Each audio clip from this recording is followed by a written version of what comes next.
औज़ुबिल्लाहिमिनश्शैतानिर्रजीम बिस्मिल्लाहिर्रहमानिर्रहीम।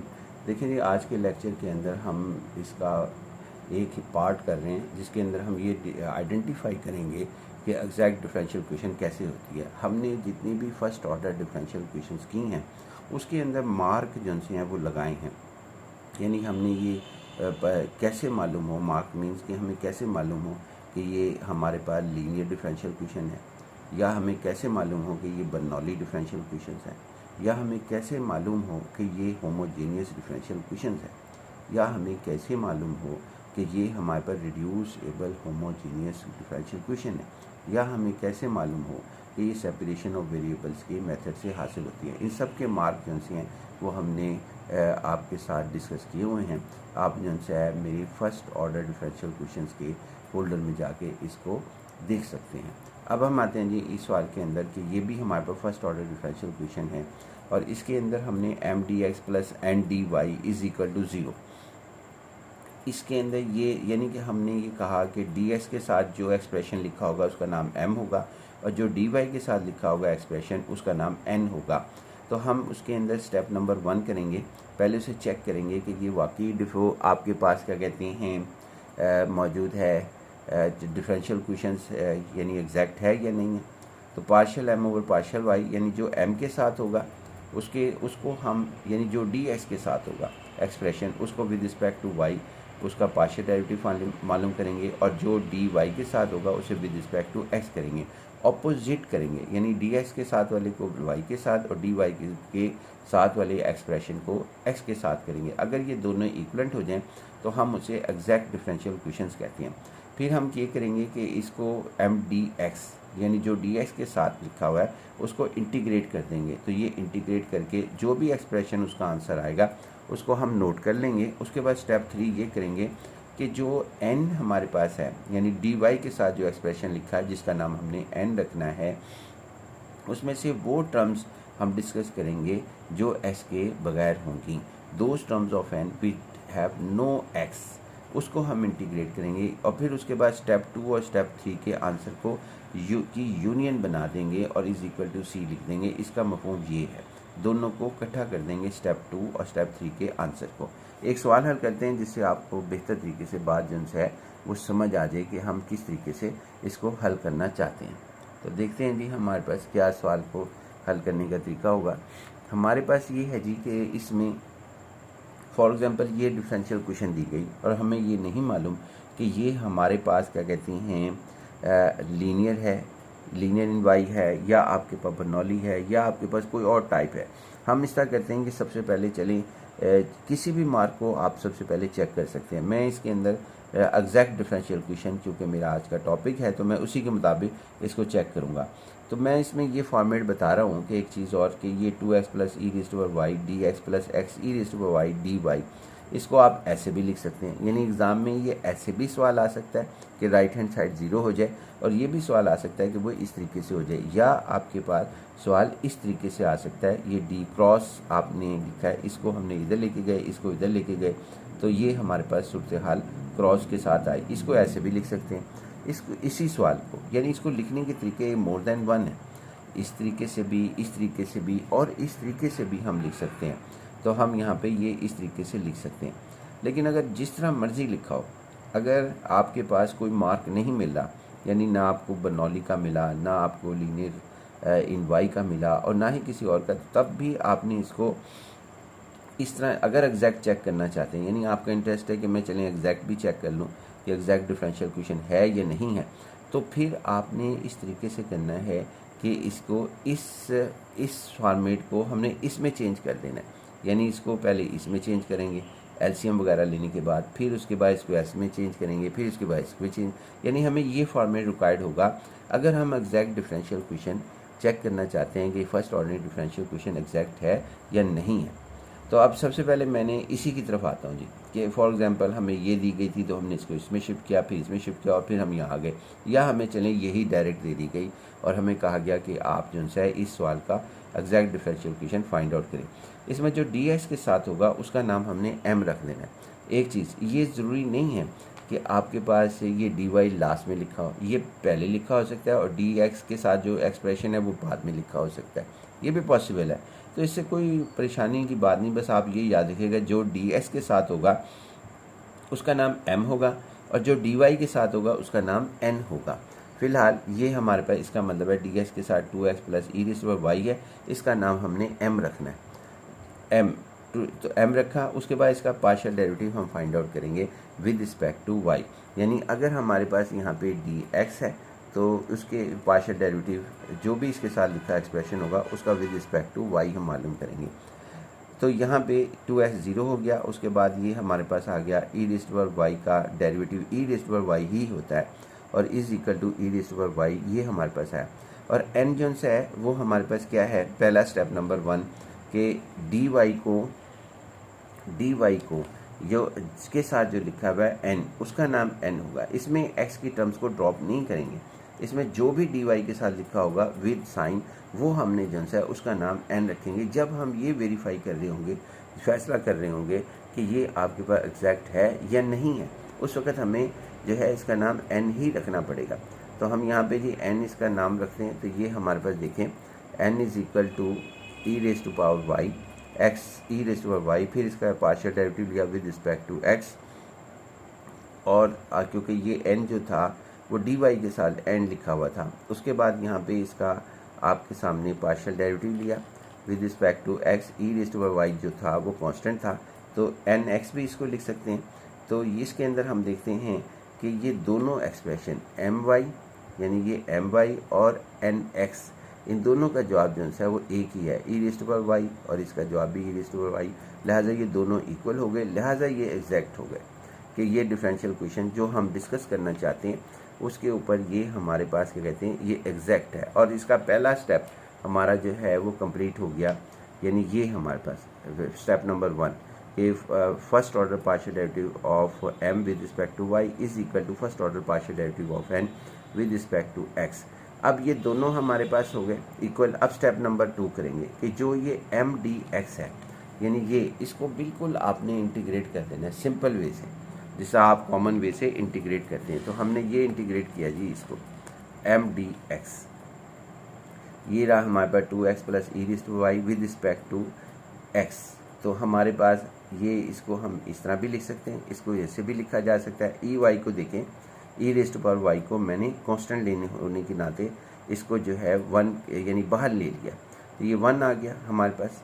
उसके बाद ये dx इसका इंटीग्रेशन x स्क्वायर ओवर 2 आ गई, और 1 की integration E raise to power y की नहीं विद रिस्पेक्ट टू x हम कर रहे हैं, तो ये x हमारे पास होगी। तो लिहाजा ये x square plus x E raise to power y, ये इसका आंसर आया m dx का। उसके बाद फिर हम अब दूसरा स्टेप करते हैं, स्टेप नंबर 3, यानी कि दूसरे स्टेप से हमारा नेक्स्ट स्टेप। तो हमारे पास ये है कि इसमें लिखा हुआ है कि n की वो टर्म्स को डिस्कस करें जिसमें x ना हो। अब देखते हैं जी यहाँ पर n की, यानी n किसको कहेंगे, जो dy के साथ लिखा हुआ होगा, और यहाँ पे वो टर्म्स ढूंढेंगे सवाल के अंदर जिसमें x ना हो। अब देखें जी ये हमारे पास x है, इसमें मौजूद है, dy को छोड़ दें आप, यानी कि आप dy को छोड़ दें तो और साइन को साथ ले लें, x E raise to power y, क्या इसके अंदर यानी जो हमारे पास है ये x E raise to power y में क्या यहाँ पर x मौजूद है?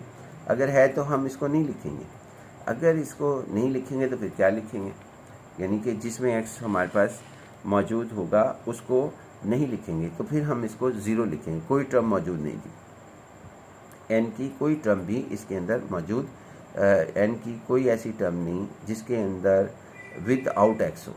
तो यहाँ पे 0 हमारे पास लिखा गया, तो 0 की इंटीग्रेशन हमेशा याद रखना 0 नहीं होती, कांस्टेंट होती है, तो ये कांस्टेंट a हमारे पास आ गया। उसके बाद n dy का आंसर a आ गया। अब नेक्स्ट स्टेप क्या होगा, नेक्स्ट स्टेप ये होगा कि जो m dx है, यानी कि ये हमारे पास स्टेप नंबर आपके पास ये 4 कि आप इन दोनों की स्टेप 2 और स्टेप 3 में जो आंसर्स आए हैं उनकी यूनियन आप मौजूद कर दें। अब देखें इसके अंदर स्टेप 2 में आपके पास क्या है जी, m dx का आंसर वो आपके पास है जी x square plus x E raise to power y, और n dy का आंसर क्या है जी हमारे पास a। इन दोनों की यूनियन कर दें, यानी कि x square plus x E raise to power y इकट्ठा कर देना है, कंबाइन कर देना है, तो हमारे पास ये प्लस ए ये हमने लिख दिया यूनियन करके। ये जो आप एम डी एक्स का है और ये जो आप एन की वो टर्म्स की इंटीग्रेशन जिसमें एक्स मौजूद नहीं है उसका जवाब ए है। तो ये हमने इधर लिखा, उसके बाद इसको दूसरी तरफ ले गए सी माइनस ए, तो ये सी माइनस ए का आंसर हमने कहा जी बी कर लेते हैं, क्योंकि दोनों कांस्टेंट है। अगर सी भी कांस्टेंट ए भी कांस्टेंट तो इनका डिफरेंस भी जो है वो आपके पास कांस्टेंट होगा, और ये हमारा जो है इसका आंसर हमारे पास आ गया।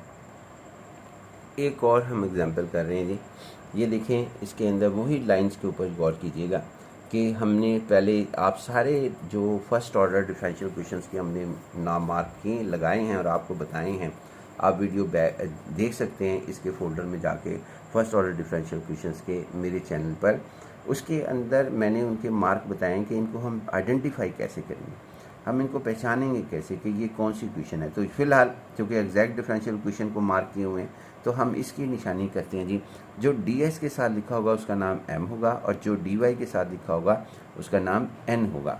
अब यहाँ पे मैंने ये लिखा है कि जी आप इस सवाल को ऐसे भी लिख सकते हैं, आप इस सवाल को इस तरह भी लिख सकते हैं, आप इस सवाल को जो है किसी भी और अगर आपके जहन में मौजूद हैं तो वो भी हम लिख सकते हैं। सेकंड ये कि ये बाई चांस है कि ये डिफरेंशियल क्वेश्चन सेकंड ऑर्डर भी है, यानी आपके पास यहाँ पे सेकंड ऑर्डर किस है, ये देखें ये भी 2 टर्म्स हैं, ये इसकी हर टर्म की डिग्री 2 है, ये भी 2, ये भी x की पावर 1 y की पावर 1 1 + 1 2, यानी कि आपके पास ये हमारे पास 1 1 1 2, ये टर्म्स ले लें, ये भी टर्म्स 2 है। अब डिनोमिनेटर में आ जाए तो y की पावर 2 ये भी 2 डिग्री की है, ये भी हमारे पास x की पावर 1 y की पावर 1 आपके पास ये भी 2 डिग्री की है, ये भी 2 डिग्री, लिहाजा ये होमोजीनियस डिफरेंशियल क्वेश्चन भी है।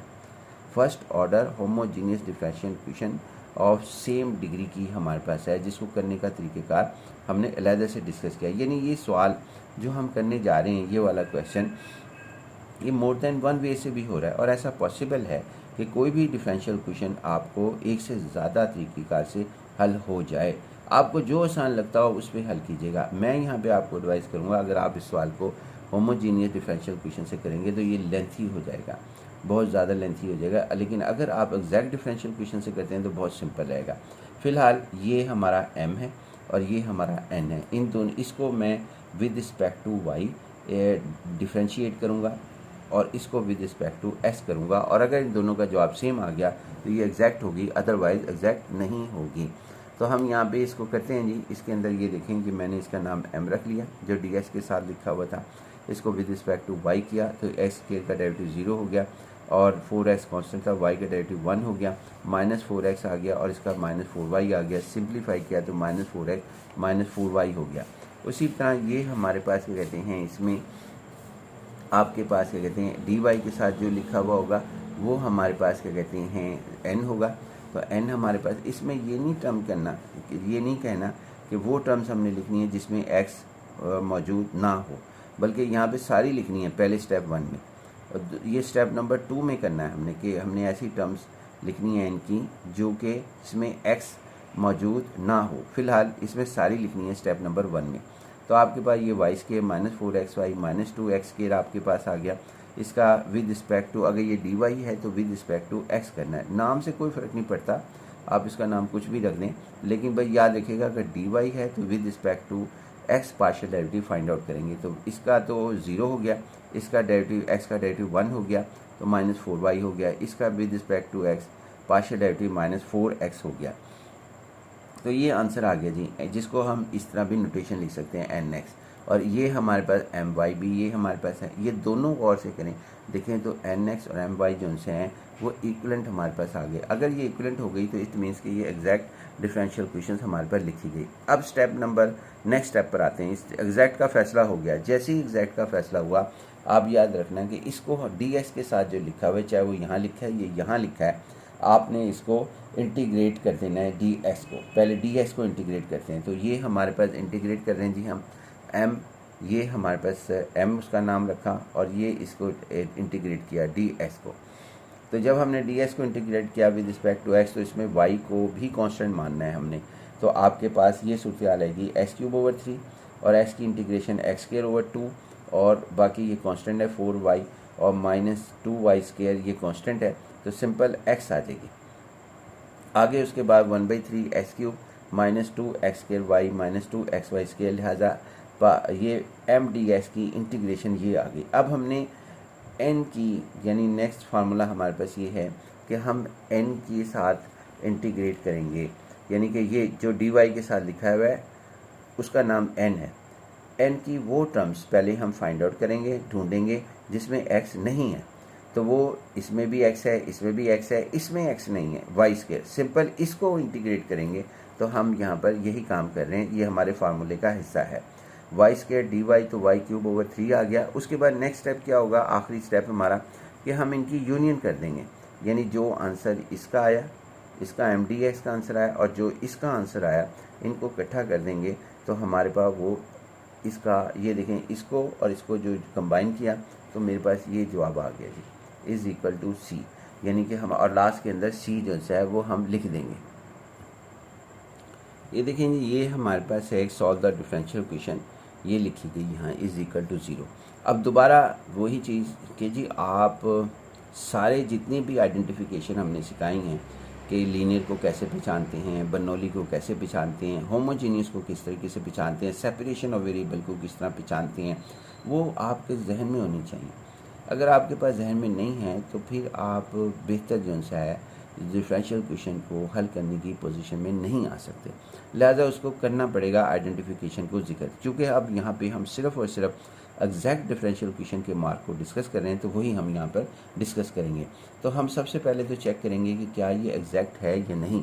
तो डी एस के साथ जो लिखा होगा उसका नाम एम होगा, ये देखें इसका नाम एम रख दिया, और जो डी वाई के साथ लिखा होगा उसका नाम एन होगा, जो कि हमने ये लिख दिया विद साइन। यहाँ प्लस था तो प्लस लिखा है, याद रखिएगा, विद साइन हमने ये लिखा है। अब इसका partial derivative with respect to Y हमने किया, तो आपके पास पार्शियल एम और पार्शियल वाई, एम वाई, इसका डेरिवेटिव विद रिस्पेक्ट टू ये साइन एक्स कांस्टेंट था, तो कॉस वाई का डेरिवेटिव माइनस साइन वाई आ गया, जिसको हमने ये लिखा। ई रिस्पेक्ट टू एक्स हमारे पास क्या कहते हैं with respect to Y, partial derivative वो 0 होगा, वो नहीं लिखा हमने। इसी तरह अब हमारे पास क्या कहते हैं एन आपके पास है, एन का with respect to partial derivative with respect to X हमने करना है। तो कॉस एक्स का डेरिवेटिव क्या होगा, इसमें एक्स है, साइन वाई कांस्टेंट है, कॉस एक्स का derivative minus sine X, sine Y होगा, टेन वाई चूँकि कांस्टेंट है लिहाजा इसका डेरिवेटिव 0 हो जाएगा। अब हमने देखना है एग्जैक्ट के लिए कि क्या ये दोनों इक्वलेंट हैं, यानी एम वाई और एन एक्स, ये भी हमारे पास minus sine X sine Y है, एम वाई और एन एक्स भी जो है वो भी हमारे पास यही है, दोनों इक्वलेंट हैं, ये हमने लिखा। तो इसका मतलब ये एग्जैक्ट डिफरेंशियल इक्वेशन हमारे पास मौजूद है। जैसे ही हमने फैसला किया कि ये एग्जैक्ट डिफरेंशियल इक्वेशन है, हमने ये करना है कि जो इसका ये वाला हिस्सा है यानी डिफरेंशियल इक्वेशन का एम डी एक्स हमारे पास, ये वाले हिस्से के अंदर इसको इंटीग्रेट कर देना है। तो हम ये इसके ये यहाँ पे लिखा एम डी एक्स हमारे पास, और इसको इंटीग्रेट किया विद रिस्पेक्ट टू एक्स। तो इसमें जो वाई की टर्म्स हैं वो हमारे पास कांस्टेंट है, तो कॉस वाई मैंने बाहर लिख दिया, साइन एक्स आ गया, फिर उसके बाद plus E respect to X आ गया डी एक्स। तो हमारे पास क्या कहते हैं साइन एक्स की इंटीग्रेशन होती है माइनस कॉस एक्स हमारे पास, और उसके बाद क्या कहते हैं इसमें ई रिस्पेक्ट टू एक्स की इंटीग्रेशन होती है E respect to X over 2। Integration हमें बहुत अच्छे तरीके से आनी चाहिए, अदरवाइज़ हम एग्जैक्ट डिफरेंशियल इक्वेशंस को बेहतर तरीके से नहीं कर सकते, बाकी जैक लग जाए तो एक अलग मसला है। उसके बाद दूसरा स्टेप हमारा ये होता है, नेक्स्ट स्टेप जब हम एग्जैक्ट डिफरेंशियल इक्वेशन का फैसला कर लेते हैं तो फिर हमारे पास एक और फैसला करना होता है कि इसकी इंटीग्रेट करते हैं हम एम डी एक्स, यानी कि इसकी इंटीग्रेशन करते हैं डायरेक्ट, और लेकिन जब हम डी वाई के साथ करते हैं तो इसमें वो टर्म्स हम लेते हैं जिनमें एक्स ना हो। अब देखें ये टर्म्स हैं, यहाँ से लेके यहाँ तक ये एन है, एन हमारे पास है, तो इसमें ये प्लस साइन भी शामिल है। अगर यहाँ माइनस होगा तो माइनस से मल्टीप्लाई करके भी हम कंसीडर करेंगे। अब यहाँ पे आपके पास क्या है जी, इसमें एक्स है कॉज एक्स में और साइन वाई इस टर्म में, लिहाजा इसको नहीं कंसीडर करेंगे। इसमें देखते हैं इसमें एक्स मौजूद नहीं है, लिहाजा टेन वाई ही को सिर्फ इंटीग्रेट करेंगे, इसको नहीं करेंगे। जिनमें एक्स मौजूद होता है उसको इंटीग्रेट नहीं करते, और जिसमें एक्स मौजूद आपके पास नहीं होता उसको हम इंटीग्रेट करते हैं। तो लिहाजा ये टेन वाई हमने यहाँ पे इंटीग्रेट करना है इसके अंदर। यही बात मैंने यहाँ पे लिखी है, the terms of N containing not containing the X D X, जो बात मैंने अभी आपके साथ डिस्कस की तो वो टेन वाई था। डी वाई, टेन वाई को sine Y over cos Y लिख सकते हैं, और फिर हम इसको डी वाई हम यहाँ पे लिखेंगे। उसके बाद फिर हम यहाँ पर इसकी इंटीग्रेशन करते हैं। कॉस वाई की डेरिवेटिव जो है वो माइनस साइन वाई होता है, ये हमने माइनस से मल्टीप्लाई किया, और उसके बाद ये cos Y over sine Y D with respect to D Y है, लिहाजा डी एक्स नहीं होना चाहिए था। उसके बाद इसका डेरिवेटिव ऊपर मौजूद है, तो फिर हमारे पास natural log of cos Y आ गया, माइनस 7 आया। उसके बाद हमने ये किया कि ये आ गया जी हमारे पास एम डी एक्स का आंसर, और ये आंसर आ गया जी हमारे पास एन के साथ वाली टर्म्स का, ये हमारे पास वो आंसर ये आ गया। इन दोनों को यानी कि हमने इसका नाम 1 रख लेते हैं, 1 और ये 2, इन दोनों की को इकट्ठा करके लिख देना है। इसका ये लिखा हमने, ये लिखा जी हमने, और इसको जो है वो हमने ये लिखा इज इक्वल टू सी, हमने यहाँ पर लिखा। ये इसका आंसर डिफरेंशियल इक्वेशंस का आ गया। ये देखिए जी हमारे पास एग्जैक्ट डिफरेंशियल इक्वेशंस के अंदर हमने इनिशियल वैल्यू प्रॉब्लम को सॉल्व करने की कोशिश की, यानी कि ये यहाँ से लेके एक डिफरेंशियल इक्वेशन है 4x cube E raised by X plus Y plus X 4 E raised by X plus Y plus 2x into D X X 4 E raised by X plus Y plus 2y into D Y is equal to 0 with initial condition value of y at x is equal to 0 is equal to 1। ये हमारे पास है, यानी x is equal to 0 y is equal to 1।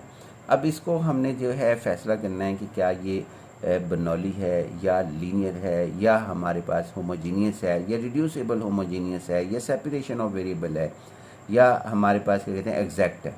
तो मैं चूँकि एग्जैक्टी को discuss कर रहा हूँ, तो फिलहाल मैं एग्जैक्ट डिफरेंशियल इक्वेशन को डिस्कस करता हूँ। बाकी मार्क मैंने दूसरी वीडियो के अंदर डिस्कस किए, मैं वो यहाँ नहीं डिस्कस करूँगा। यहाँ पर हमने पहले ये फैसला करना है कि क्या ये वाकई एग्जैक्ट है या नहीं है। अगर एग्जैक्ट है तो इसका एल्गोरिथम रन करेंगे, यानी स्टेप 1 स्टेप 2 स्टेप 3 करेंगे, वरना नहीं करेंगे।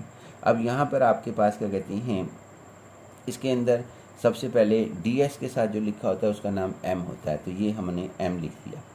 और इसी तरह जो इसके साथ लिखा होता है उसका नाम एन होता है डी वाई के साथ विद साइन, यहाँ प्लस के साथ है, प्लस इंटू ब्रैकेट के साथ ये प्लस लिखी हुई है, बाकी सारी चीज़ें वैसी हैं। अब हमने सबसे पहले जी m को, चूँकि ये dx है, मैंने याद कराने के लिए ये टिप दी हुई है कि इसका आपने वेरिएबल जो है दूसरे वेरिएबल के साथ पार्शियल डेरिवेटिव मालूम करना है। मतलब दो ही वेरिएबल्स हैं x और y, अगर ये dx के साथ है तो फिर आपने विद रिस्पेक्ट टू y करना है। तो यहाँ पे जी आपने विद रिस्पेक्ट टू y हमने पार्शियल डेरिवेटिव लिया, तो इसमें सबसे पहले तो मैंने इसको ना चेंज कर दिया आसानी के लिए, बाकी आप डायरेक्ट भी कर सकते हैं। 4x क्यूब इसको ब्रेक किया E raise to power x और E raise to power y plus x4 E raise to power x E raise to power y plus 2x, तो ये ताकि हम कांस्टेंट आसानी से निकाल सकें विद रिस्पेक्ट टू y जब हम m का पार्शियल डेरिवेटिव फाइंड आउट कर रहे हो। तो यहाँ पे इसमें देखें आपके पास ये भी कांस्टेंट है ई एक्स क्यूब और 4, ये बाहर लिख लिया, और E raise to power y को मैंने एक स्टेप इंक्रीज़ कर दिया, डायरेक्ट भी कर सकता था। तो E raise to power y का derivative partial derivative find out करना है। इसमें E raise to power y का partial derivative with respect to y हमने फाइंड आउट करना है। बाकी जो से वो कांस्टेंट है वो ये लिख दिया, और बाकी 2x को जो है वो 0 हमारे पास होगा। अब E raise to power y का जो डेरिवेटिव होता है वो हमारे पास E raise to power y ही रहता है, बाकी कांस्टेंट एज इट हमारे पास आ जाएगा। फिर उसके बाद E raise to power y ये हमारे पास एज इट आ गया, और ये हमारे पास x4 E raise to power x हमारे पास लिखा गया। आगे हमारे पास ये इसका एम वाई डेरिवेटिव इसका आंसर आ गया। अब हम जन से है इसके अंदर स्टेप नंबर 1 अभी कंप्लीट नहीं हुआ, क्योंकि जब तक इसका जो ये हमारे पास टर्म्स है जिसमें ये साइन शामिल है प्लस का, उसके अंदर plus x into x4 E raise by x plus Y plus 2y, अगर यहाँ माइनस होता तो ये माइनस डी वाई को छोड़ के बाकी सबका नाम n होगा। तो अब ये n है हमारे पास, ये इसके अंदर पहले n और इसका विद रिस्पेक्ट टू x लेंगे, क्योंकि ये डी वाई के साथ है। अगर डी वाई के साथ हो तो डी एस के साथ यानी x वेरिएबल के साथ पार्शियल डेरिवेटिव फाइंड आउट करते हैं। तो हमारे पास ये है जी x4, हमने ये लिखा, डी वाई को इग्नोर कर दें, बाकी चीज़ वैसे ही हमने लिख दी। ये देखें x4 E raise to power x plus Y plus 2y, फिर मैंने इसको ब्रेक कर लिया ताकि मुझे आसानी हो सवाल को हल करने में, कांस्टेंट को अलग करने में। x4 को एज इट और E raise to power x as it E raise to power y हमारे पास हुआ प्लस 2y हमारे पास लिखा गया। उसके बाद यहाँ पर पार्शियल डेरिवेटिव जिनसे है वो हमने यहाँ पे फाइंड आउट किया विद रिस्पेक्ट टू x। तो देखें नहीं यहाँ पर जब करते हैं इसका डेरिवेटिव पार्शियल डेरिवेटिव, तो इसके ऊपर तो प्रोडक्ट रूल अप्लाई हो जाएगा। इसके ऊपर, और ये ज़ीरो हो जाएगा। ई रेस्ट पर वाई कॉन्स्टेंट है, वो बाहर लिख लिया हमने। ई रेस्ट पर वाई जो है वो कांस्टेंट है, इसका बाहर लिख लिया, और बाकी इन दोनों के ऊपर प्रोडक्ट रूल अप्लाई हो जाएगा, और ये हमारे पास ज़ीरो हो जाएगा, जो ज़ीरो लिखा है। और उसके बाद फिर हमने प्रोडक्ट रूल x4 का डेरिवेटिव 4x³ ई रेस्ट पर एक्स एज इट, और प्लस x4 एज इट, यानी कि u dash v plus u as it v dash E raised पर एक्स का डेरिवेटिव एज इट हमारे पास हो जाएगा। ये ज़ीरो हो गया। फिर इसको जरा हमने मल्टीप्लाई किया तो ये 4x³ E raised power x ई रेस्ट पावर वाई प्लस इसको जब इसकी ब्रैकेट के साथ मल्टीप्लाई कर रहे हैं तो plus x4 E raised power x ई रेस्ट पावर वाई है। और हम गौर से हम देखें तो फ्रॉम 1 और 2 में से तो हमें नज़र आता है कि जी ये आपके पास my, इसमें भी वही टर्म्स हैं, 4x³ E raised power x ई रेस्ट पावर वाई, वो यहाँ पर भी हैं। x4 E raised power x ई रेस्ट पावर वाई वो यहाँ पर भी है, दोनों सेम है 1 और 2। तो हमने इसे कह दिया कि ये दोनों इक्वलेंट है, लिहाजा एग्जैक्ट है। अगर एग्जैक्ट है, अब हम यहाँ पे फार्मूला अप्लाई करेंगे। क्या फार्मूला अप्लाई करेंगे जी? हम यहाँ पर हमने ये करना है कि जो भी हमारे पास m लिखा हुआ है, ये m लिखा हुआ, इसको with respect to x integrate कर देना है, या हम इसको कह दें कि ये हमारे पास है, इसको आपस में इंटीग्रेट कर देना है। तो हम देखें जी यहाँ पर इंटीग्रेशंस करते हैं, ज़रा इसको भी आप ज़रा समझिएगा कि ये हम किस तरीके से इंटीग्रेट करते हैं। तो ये देखें हमारे पास बड़ा यानी कि इम्पोर्टेंट क्वेश्चन है, चूँकि इंटीग्रेशन का ताल्लुक हमारे पास बहुत ज़्यादा इसके अंदर है। जितनी भी फर्स्ट ऑर्डर डिफरेंशियल इक्वेशंस हैं उसमें तमाम में ये ताल्लुक मौजूद है। तो हमने इंटीग्रल साइन किया, m की वैल्यू ये रखी हमने, और dx किया, m की वैल्यू यहाँ पे रखकर अब इसको ब्रेक किया हमने। ई रेस्ट पावर वाई जो सा है वो हमने कांस्टेंट है बाहर लिख दिया, इसके अंदर से भी ई रेस्ट पावर वाई बाहर लिख दिया, ब्रेक करने के बाद ex इंटू EY, और बाकी जो सा है x4 E raised power x लिखा गया। अब हमने जो है इंटीग्रेशन बाय पार्ट्स करनी है, और 2x की इंटीग्रेशन यहाँ पे हमने कर ली, जिसकी इंटीग्रेशन x² हमारे पास होगी। अब हमने ये करना है, ज़रा यहाँ पे एक टेक्निकल पॉइंट्स है, उसको ज़रूर कंसिडर कीजिएगा कि मैं इसमें इसको फर्स्ट रखता हूँ, इसे सेकंड रखता हूँ, इसी तरह यहाँ पे फर्स्ट ये सेकंड, लेकिन मैं इंटीग्रेट इसे कर रहा हूँ।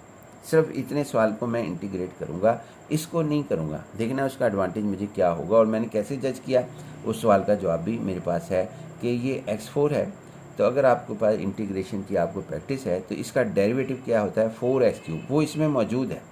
तो लिहाजा मुझे बहुत ज़्यादा चांस है कि ये आपस में शायद कैंसिल हो जाएं। लेकिन x³ का जो डेरिवेटिव होता है, क्योंकि फर्स्ट फंक्शन का हमेशा डेरिवेटिव इंटीग्रेशन बाय पार्ट्स के अंदर कंसिडर किया जाता है, लिहाजा हमारे पास क्या कहते हैं, इसके अंदर आना था 12x², अगर जो कि यहाँ मौजूद नहीं था, लेकिन इसका डेरिवेटिव यानी x4 का डेरिवेटिव 4x³ इसमें मौजूद है, लिहाजा हम इसको इंटीग्रेट करेंगे, इसका रिजल्ट हम बाद में देखेंगे।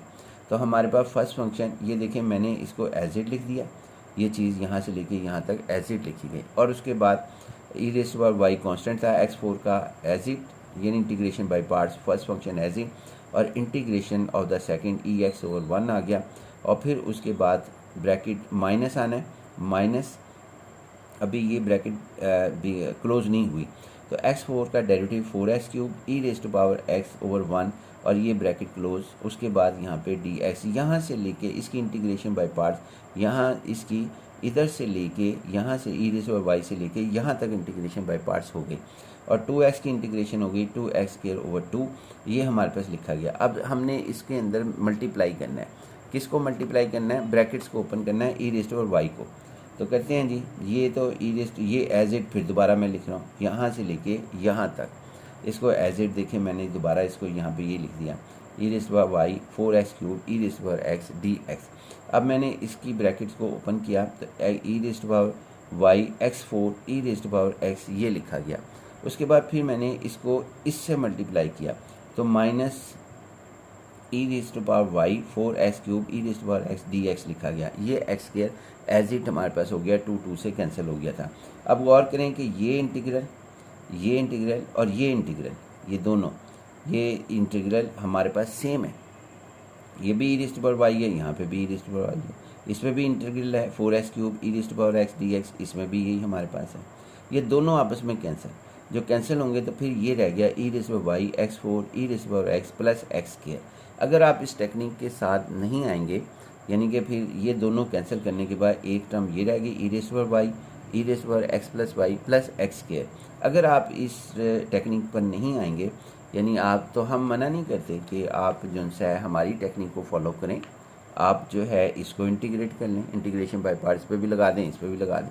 एक बहुत लेंथी सवाल आएगा और लेंथी सवाल के बाद फिर दोबारा आप इसी रिज़ल्ट पे पहुंचेंगे जो इस रिज़ल्ट पे हम यहाँ पर पहुँचे हैं। तो लिहाजा MDS की इंटीग्रेशन आपके पास क्या कहते हैं, MDS की इंटीग्रेशन हमारे पास x4 E raise power X plus Y plus X square हमारे पास आई। अब हमने वो इसी के अंदर n के साथ इंटीग्रेट करना है। n में क्या शर्त है कि वो टर्म्स लिखनी हैं, वो टर्म्स को हमने इंटीग्रेट करना है इस सवाल के अंदर जिसमें आपके पास क्या कहते हैं x ना हो। तो देखें जी, ये हमारे पास था सवाल, ये जो dy के साथ लिखा हुआ है ये सवाल, यानी कि ये पूरा क्वेश्चन हमारे पास था। ये हमारे पास 4x³ ई रेज़ पावर एक्स और फिर ये हमारे पास ये dy के साथ ये टर्म लिखी हुई। इसमें देखना है कि वो टर्म जिसके अंदर x मौजूद नहीं है वो बतानी है। तो वो कौन सी है जी, इसमें तो x मौजूद है, ex में भी मौजूद है, x4 भी मौजूद है, इसको इग्नोर कर देना है, इसको नहीं लिखना। और उसके बाद सिंपल 2y जो कि ये प्लस के साथ मल्टीप्लाई होकर 2y को आपने इंटीग्रेट कर देना है यहाँ पर, जिस तरह कि हम आपके पूरे लेक्चर के साथ डिस्कस करते हुए आ रहे हैं। तो 2y इंटीग्रेट किया तो ये y²/2 रह गया। फिर हमने इन दोनों को और इसको जो MDS का आंसर था, इन दोनों को इकट्ठा करके लिख देना है, जो कि हमने ये लिख दिया। इसको यहाँ पे ये लिखा और इसका आंसर जो है वो हमने ये लिखा, लिहाजा आंसर हमारे पास ये आ गया। लेकिन सवाल ना यहाँ पर यानी ये नहीं था कि सिर्फ आप इस एग्जैक्ट सोल्यूशन को बनाए, यानी इसको यहाँ लिखा है और इसको भी ये लिखा है, कंबाइन करके लिख दिया, ये आंसर हमारे पास आ गया। लेकिन इसने कहा था कि जी आपके पास ये इनिशियल वैल्यू प्रॉब्लम है, यानी कि ये आपके पास लिखा हुआ y0 = 1, यानी x = 0 और y = 1, यानी इसका जो ब्रैकेट के अंदर होता है वो x की वैल्यू होती है और जो ब्रैकेट से बाहर होता है वो y की वैल्यू हमारे पास होती है।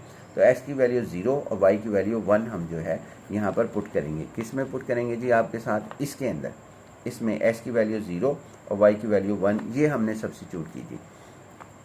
जो ये वैल्यू हमने लिखी जो अभी आपके साथ डिस्कस की, x की वैल्यू 0 y की वैल्यू 1 हमने इसके अंदर सब्स्टिट्यूट की, ये हमारे पास आपके पास आ गया जी। इसमें जब हमने सब्स्टिट्यूट किया है तो ये देखें आपके पास वैल्यू हमने सब्स्टिट्यूट की, तो इसके अंदर s0 ये पूरा ही 0 हो गया और उसके बाद आगे s की वैल्यू 0 ये भी 0 हो गया, y की वैल्यू 1 पुट की, 1 का स्क्वायर c = 1, तो c की वैल्यू फिर हमने इसमें पुट की, तो हमारा जो जनरल सोल्यूशन आया वो आपके पास जो है ये आया। देखें जी, अगर ये मटेरियल आपके लिए हेल्पफुल साबित हुआ है तो आप हमारी हौसला अफजाई के लिए कमेंट्स भी करें, सब्सक्राइब भी करें और लाइक भी करें और शेयर भी करें, और आपके कमेंट्स हमारे लिए बहुत ज़्यादा अहमियत के हामिल हैं अगर वो पॉजिटिव सेंस के अंदर किए जाएँ। बहुत शुक्रिया जी, अल्लाह हाफ़िज़।